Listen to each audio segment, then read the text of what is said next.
So what I'm wondering today is if you can sense all the ways that you can create abdominal work while you're doing the round back exercise. When I start by creating a vertical alignment with my posture, I'm already using my abdominals along with my hip flexor muscles and my upper back to help me stay erect. On the rolling back action, we cue you to engage your abdominal muscles first.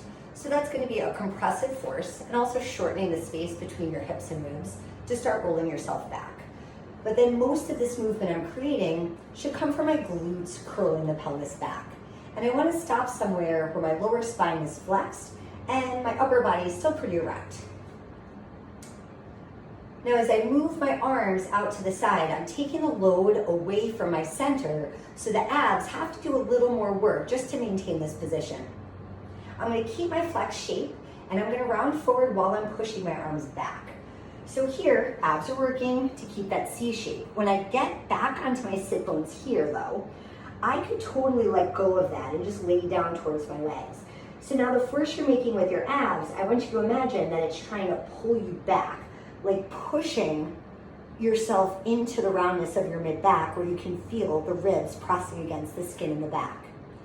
Once I create that, as I circle the arms around towards the feet, this moment allows me to stretch my lats, like literally just traction them over that rounded shape of the rib cage I make.